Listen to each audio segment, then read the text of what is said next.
Grace's report, The Truth Behind Raccoon City. Introduction. In 1998, Raccoon City was devastated by a massive outbreak caused by a viral leak from the pharmaceutical giant Umbrella. The United States government responded by launching a missile strike to wipe out the infected and eradicated a blockade to seal off the city. In 2004, following a court trial, the Umbrella Corporation declared bankruptcy. A complete account of the events was never released.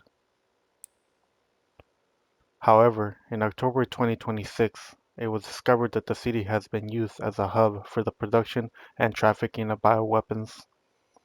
This report reveals that the established narrative of the Raccoon City incident was falsified and elucidates newly discovered truths surrounding the incident.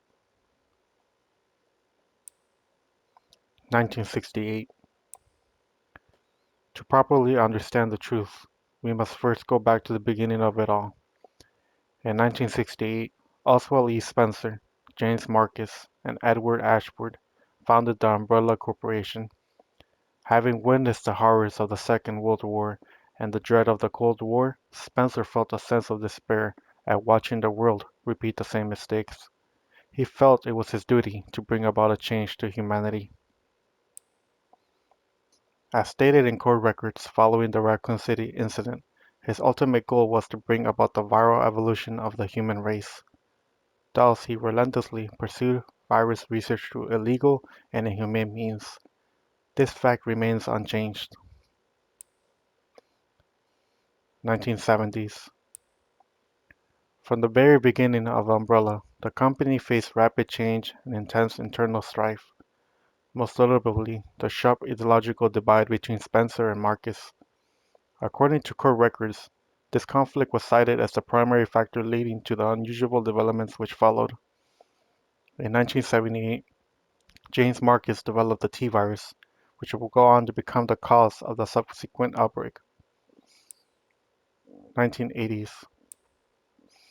This is a crucial period for understanding the basis of what caused the incident and the truth behind the entire case. Spencer's influence in the ARC's establishment.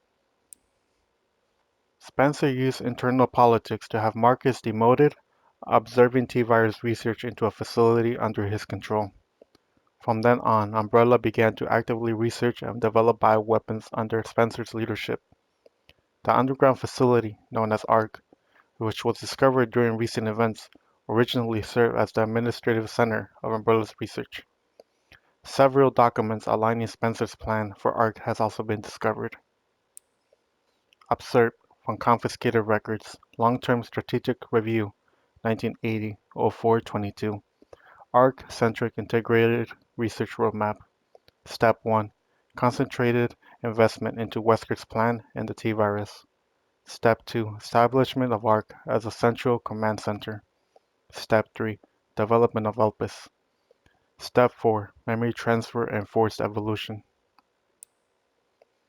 This is the first recorded instance of a significant keyword, ELPIS. The connections involvement.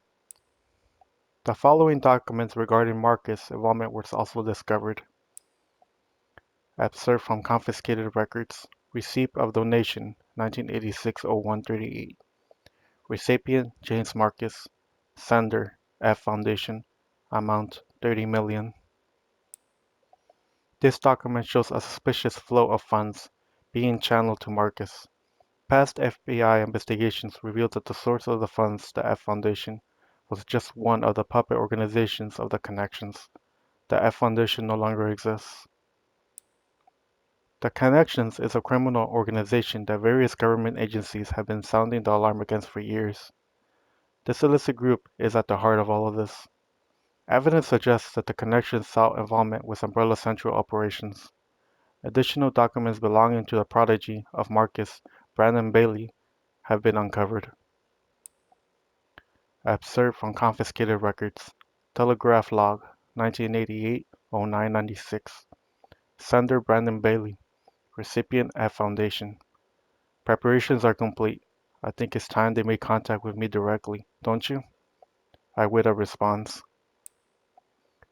This indicates that Bailey took over correspondence with the Connections, succeeding Marcus.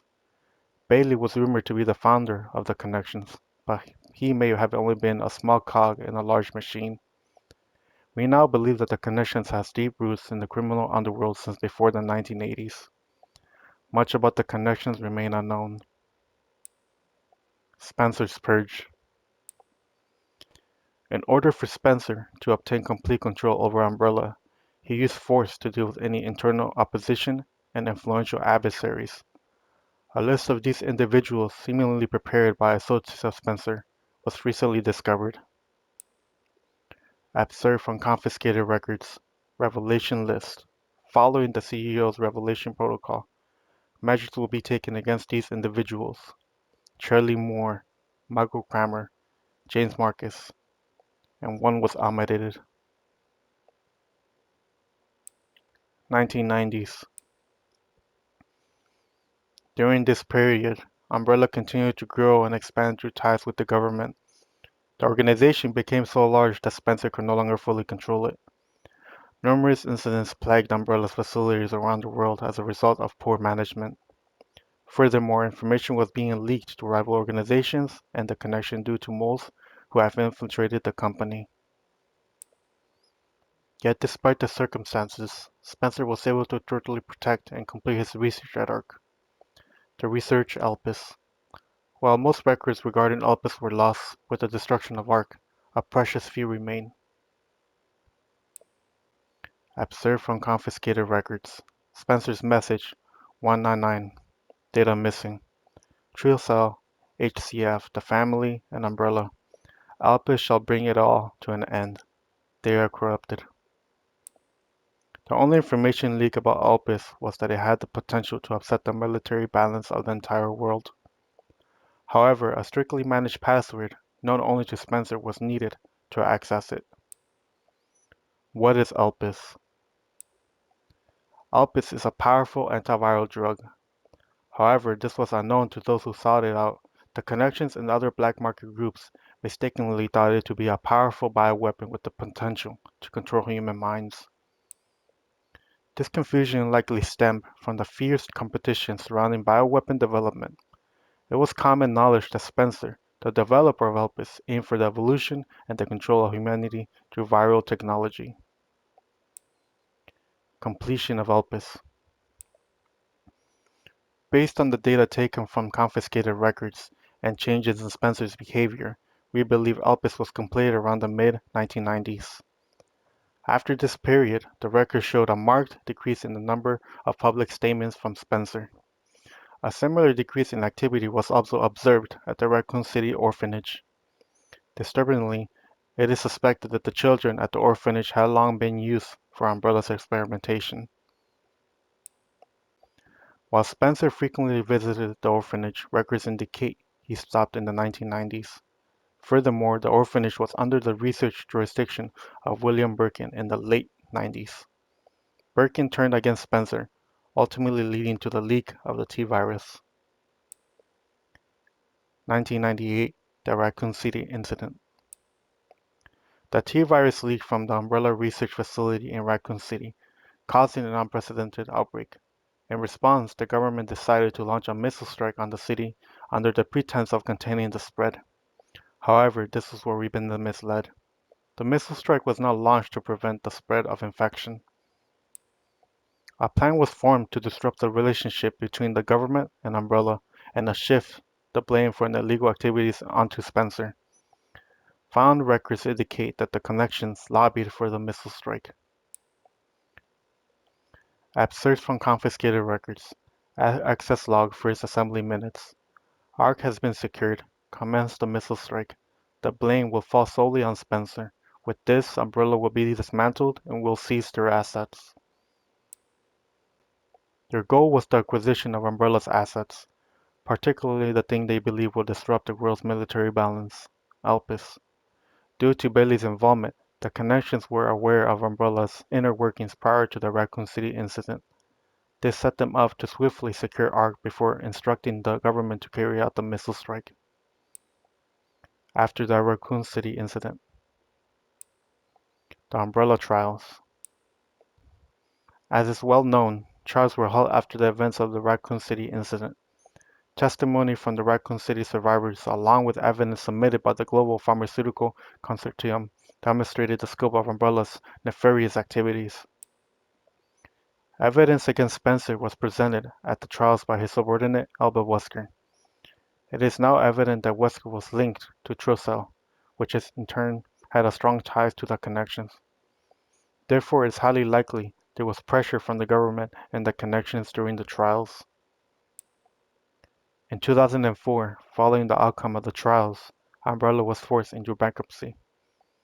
Just as the connections and the government intended, Oswald E. Spencer was held accountable as CEO and he disappeared from the public eye. Acquisition of ARC. The connections and the government seized ARC during the Raccoon City incident. Therefore, ARC served as a base for the research, development, and the distribution of bioweapons. Documents believed to the transaction list has also been seized. These list Umbrella's competitors along with organizations that were previously found guilty of illegal activity. Unfortunately, most evidence was lost with the collapse of ARC.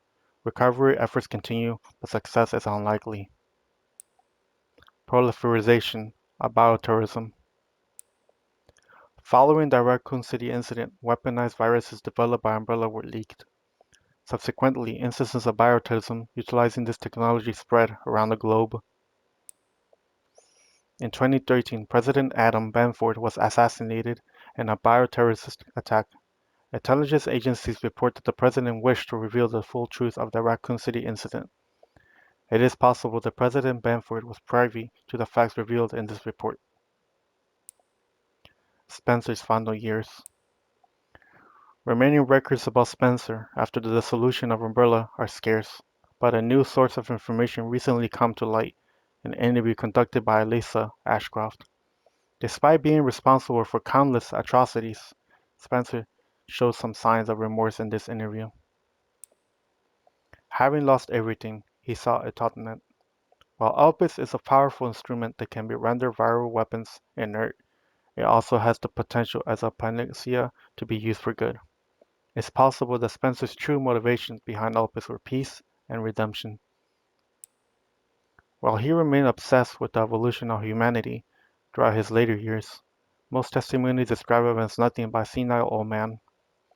Spencer died in 2006 at his secluded estate. His true intentions behind developing Elpis will forever remain unknown. Conclusion. As we can see from the records, the Umbrella Corporation liquidation was intentionally orchestrated by the connections and the U.S. government. Furthermore, they were involved in the illegal development and trafficking of bioweapons in Raccoon City. The extent to which past and present governments were involved requires further investigation. Much about the connections remains shrouded in mystery, and most records of their involvement were destroyed alongside ARC.